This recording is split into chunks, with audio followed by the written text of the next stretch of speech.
So today we are reviewing a VOD of Necros playing it's a high master low GM game here in Hollywood. And the reason that we're looking at this very specific VOD is I think it's a really interesting way of taking a look at one of the best and one of the fastest Genjis that's ever touched the hero himself. And at the same time, just looking at how he plays the hero, how active he is, and how he's constantly pressuring. A little bit taking a look at his very aggressive, but also how he does his pinpoint precision moves. Not like how to do ghost dashes and how to do all that fancy stuff, because that's mechanics that you need to practice yourself. But he does a couple of small things, and it's kind of like highlighted with the speed that he does it at. That I think is just nice for other Genji players to take and implement if you aren't already doing that. And generally just look about how he positions himself to make this impact. Even if his team is getting pushed back or is losing the fight, or either has already lost it, or is someone struggling because there's too much pressure on your main group, Necros still finds a way to stay active and be able to have impact on that match to punish the enemy team. And I think that's something that is very interesting to take a look at in today's video. Hello there my beautiful and lovely gamers, as always, my name is Jonal. Before the video starts, a like on the video helps against YouTube's algorithm. Sims go for a comment down below. Who do you want to see upcoming next, either an individual streamer or content creator, or if you want, what hero do you want to see in upcoming VOD reviews like this? Of course, if you guys could just subscribe to your channel, the majority of people that watches my videos are not subscribed. If we could hit 20,000 subscribers, which we are so close to, by the end of 2020, that would absolutely make my year at least a little bit better. Outside of that, if you want to improve, rank up, and get better in the game, and at the same time support the channel and me financially, you can hire me as a private coach. It's 50 euros for a 2-hour session. Doesn't matter if you're bronze or top 500. If you can get me a VOD, I can help you rank up, improve, and get better at the game. Now, let's really just begin. And I think the easiest way to take a look at this, again, we're going to look at how he's being so active and some of the stuff that he does, which are very creative compared to other more linear styles of play. He's very dynamic in how he moves. But I think we'll just start the VOD by just watch it instead of breaking down something, and then we'll pause it and go over small stuff. Now, one of the things that he does is this. I like this move a lot, where he climbs here and then he kind of gets this initial burst off. Again, one, helping him that all this spam that would normally come down here on the low ground under him doesn't affect him. And two, if there's a shield that's set up a little bit further ahead, he can actually get shots above the shield because of the angle, which is just a nice little thing. And it's something that, it doesn't slow him down or do anything. It just gives him a safer and more creative way of getting off shot for no real cost, and something that a lot of Genji just should do, right? Min-maxing that small part of your game. Immediately 12% ult shots, right? Which is really huge for a Genji player. You get a little bit of poke, and then he's going to do this. And this is something that is very common for Necros. He's an incredibly early aggressor. He knows he's ahead of his team speed-wise because he dashed early. And he's definitely going to engage here because he knows, again, every time you use dash, right, it's 8 seconds if you don't get a reset. But as long as there's not another kill that will arrive in these next 8 seconds, which normally doesn't happen, right? In the beginning of a round, there's normally not a kill potential the first 8 seconds in the engage, right? Normally you have to push, the enemy will fall a little bit back, set up the defense, especially in higher elos, right? Diamond and above. This start happening. So he's going to go up here and he's going to engage this Sigma. Now, note a couple of things. One, he has a pocket mercy, which is really impressive. Or really not impressive, but really important. Number two, he manages to dodge. He gets bubbled and doesn't get therefore affected by the stun. And if his team doesn't follow him and he doesn't have a healer, for example, if you're playing gold, you don't have a healer because your team is a little bit passive, or the enemy is pushed further up, there's multiple people on the high ground, which he saw when he was standing here in the choke. He saw there was only Sigma, right? Then this can be scary, right? Because you can get hit by CC and die here early, and that kind of ruins the thing. So you have to watch out, especially if you're playing in low elos, that you're doing this in a safe manner where you don't risk yourself. But if not, 8 seconds, right? Well, people have his dash before another kill arises, and it's the beginning of the round. He's 30% on his ultimate. Another thing that he does, a lot of people might not have noticed, in between here, he gets bubbled. But to try to duck out of the way of the rock, he does a very small wall climb. He gets his combo in here, right? They rock, and notice that he quickly looked to his side. And that's to disrupt the flow of how he moves, right? Because normally Genji just moves like this if he's jumping or double jumping, right? It's very predictable. the arch, and therefore it's very easy to hit.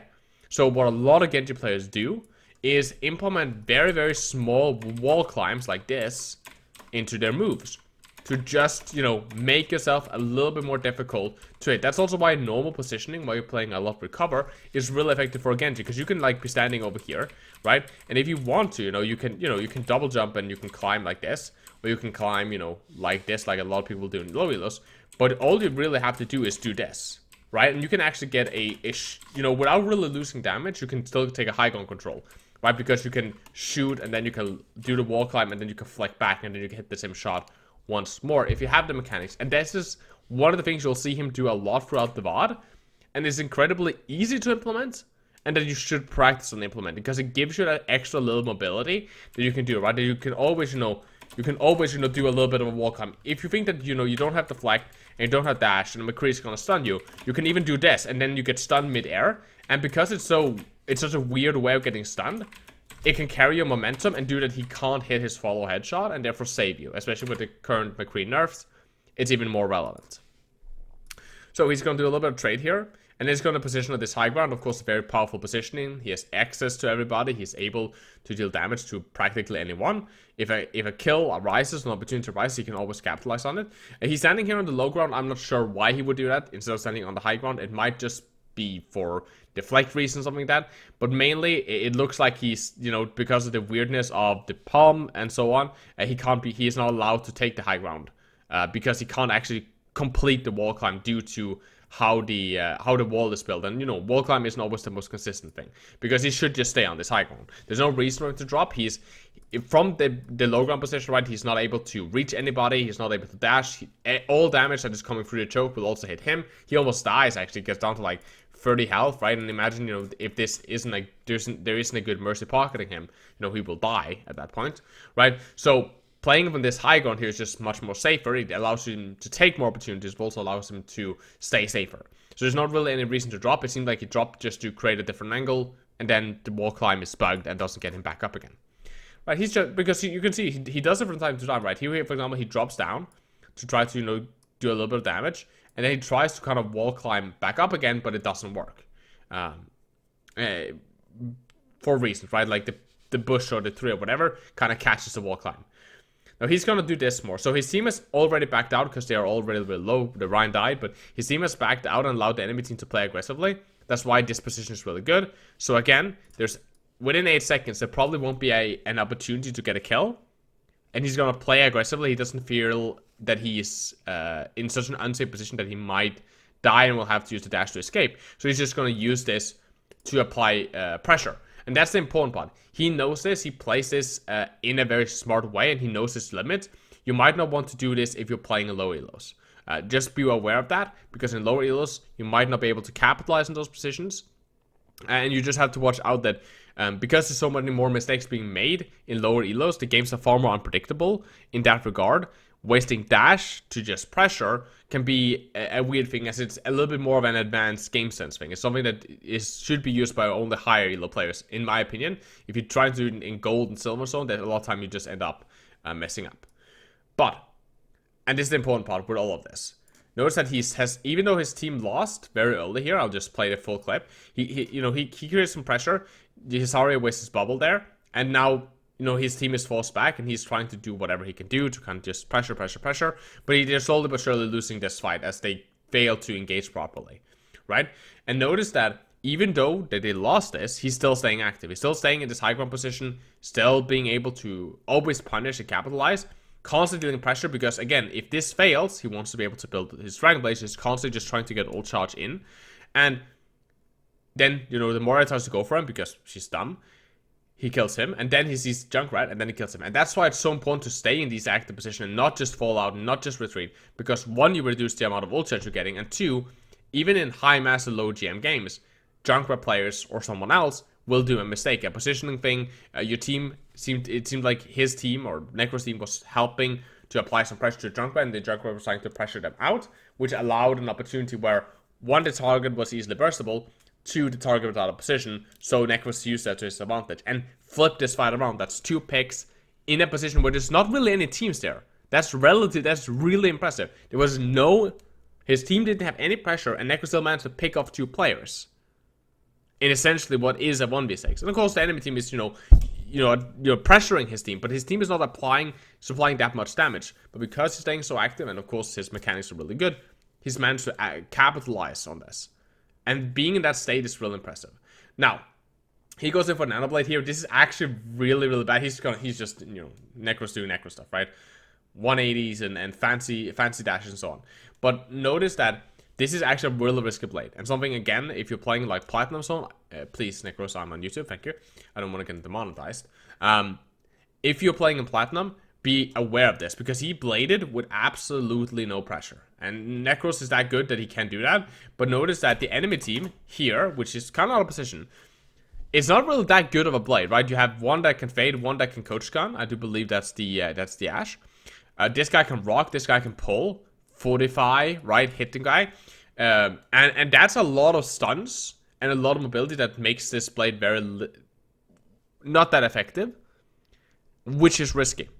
The issue is that since there's no pressures, there's no reason that the Sigma shouldn't rock. There's no reason she shouldn't pull. She shouldn't coach gun disengage. She shouldn't fade away. Because there's no reason that the enemy team has nobody else really to fight up close. Because he's engaging with his team so far away from the main group of the enemy team. And of course there's enemies further back as well. So just be aware of that for example the Sigma missed his rock and then he fucked up his flux as well.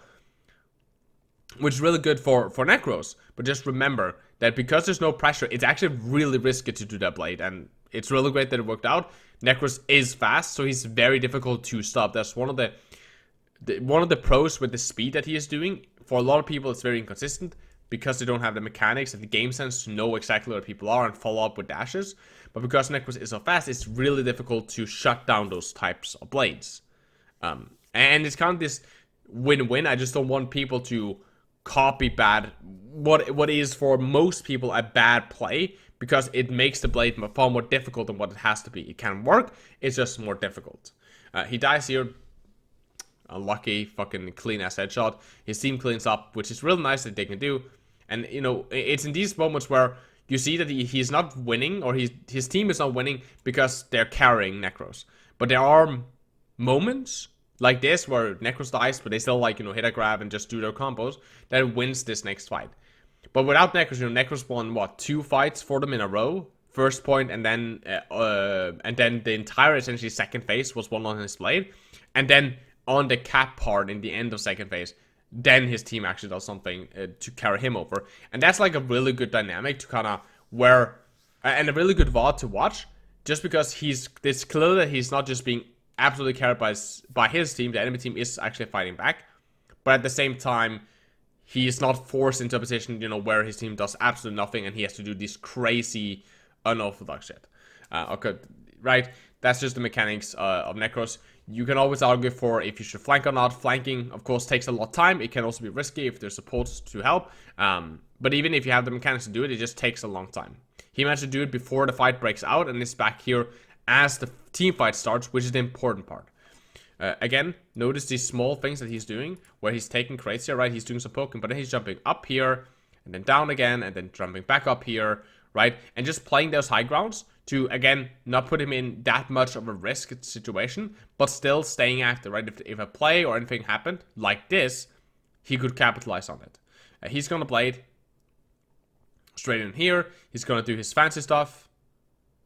Just going in and getting one shot at, right? That was a relatively display. He got 2 picks off it, which is fine. His team is not going to be able to carry this, unfortunately. If I remember correctly, he's going to come straight back, right? But constantly staying active, right? He got nanoed. I would have argued maybe against the nano and the way that the blade was kind of set up, as there wasn't that much intel, but it is what it is. Then he's going to destroy the Tracer, destroy the Ash, right? This is the kind of thing, right? There was a couple of mistakes made. There was a couple people out of position. There was some people trying to push. He was already up, ready to play, constantly playing his cover, constantly being active, right? So he's constantly safe, right? He's using his wall climb. He's using walls in position to keep out close to cover and make sure that he can stay safe, right? But at the same time, he's constantly being active, right? There's not a moment where Necros is not either able to capitalize on a team fight or initiating a team fight almost, right? Constantly harassing and kind of following this really good flow state for Genji, where He just used blade, right? He just used his blade. He comes back in here with 10%, and even though they lose the fight, he leaves with 96, right? Because he's constantly active. He's constantly pressuring, poking.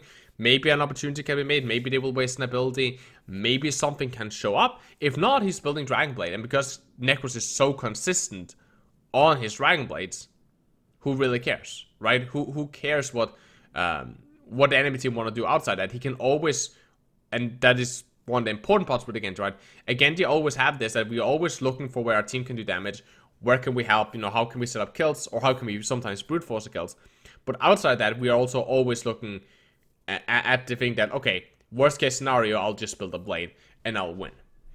This is also where I want to point something out with the speed of Necros, since this is a one team fight, and this is essentially that we will only watch this one round anyway. Notice how he uses the speed of his Dragon Blade, right? So he's going in here, he's poking, right? The grab comes out, and of course he just does a normal dash engage. Now, notice the intel that he has here. Orisa front, Hog's left.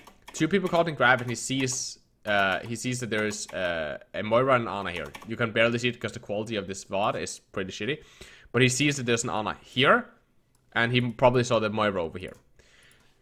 He's gonna go in, he's gonna kill these, and immediately dash onto the Ana where he knew that she was. He knew where the Ana was, so he can just do this crazy mechanical dash, pinpoint dash to her, and then kill her. But after that, he's not sure where the enemy team is, right? The Moira might have faded, she might have run away.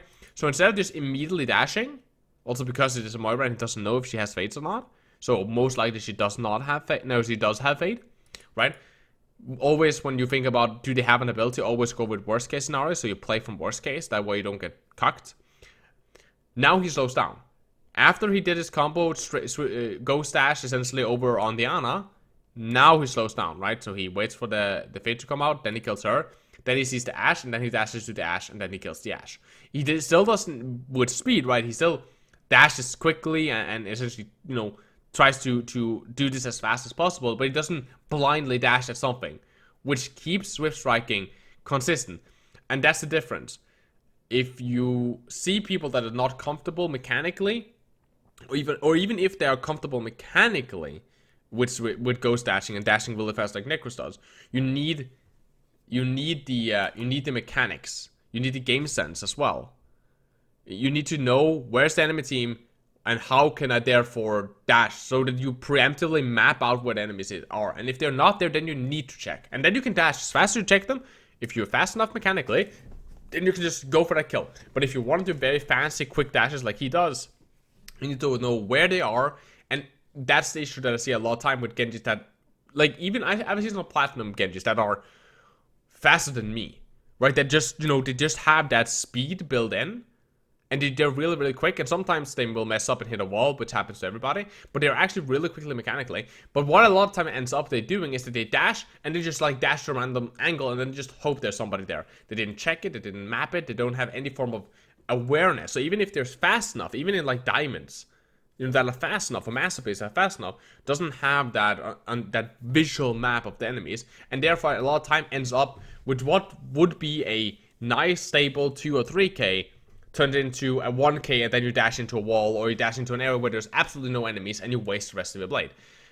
Flashy dashes like this are really good, because as we saw on the very first blade on second point, speed is really important to make yourself difficult to shut down. But at the same time, the faster you're going, the less control you have mechanically, because the less, time and room there is for you to calibrate and adjust where you're going. And therefore, it's easier to fuck up. And if you fuck up, okay, that's too bad. You now wasted your dash, and what would be a 1-team fight is now a lost team fight. Or would be a 4k or 3k is now 1k, right? Just one single player. So, what essentially we're taking a look at today is how he's constantly active. And you can see that just through how he plays. He's constantly pushing, constantly staying, able to constantly harass the enemy team with damage, so he can constantly build a blade. Or constant positioning in angles where you can constantly be able to dash in, pick up a kill, right? We always talked about this 50-meter dash range, right? Always play within 50 meters of as many enemies as possible. Active from the beginning to the end, always being at least able or allowed to punish if somebody does a mistake, like a Moira pushing him so low on high ground, or a Junkrat going away from his shield, and his team doing a little bit of damage to Junkrat to make him easily, a very easy kill for Necros to follow on. And he does that always. And if not, then he's just building blade, building blade, building blade. Small wall climbs in between and constantly doing this small stuff like this, right? Like a lot of Genji players don't notice this, right? If you play in high elos, if you're, master Genji or something like that, a move like this probably looks very, very basic. Because this is very, very basic mechanics to kind of go down here, do the combos, and, well, I just need to actually to do it again. Dive in there, and then do this. When he does the climb, he spins around, he does a right click, and then he also pops his deflect immediately to shoot and constantly keep active, constantly keep fast. These small wall climbs, these small flicks back and forth between a wall and your target keeps you active with damage and helps you just being more present and being just a more threatening, threat on the map. Now, again, that's all for today. Drop a like on the video. It's highly appreciated, especially also if you subscribe and turn on that bell notification so you get notified by YouTube when I make videos. Always, of course, drop them down in the comment section. Who do you want to see next? What heroes do you want to see next? Join our Discord, Twitter, and Twitch. Link down in the description. And as always, guys, my name has been Jonal. Peace to the care steps, the positive. I love you guys very, very much. As always, keep the enemy in your crosshair.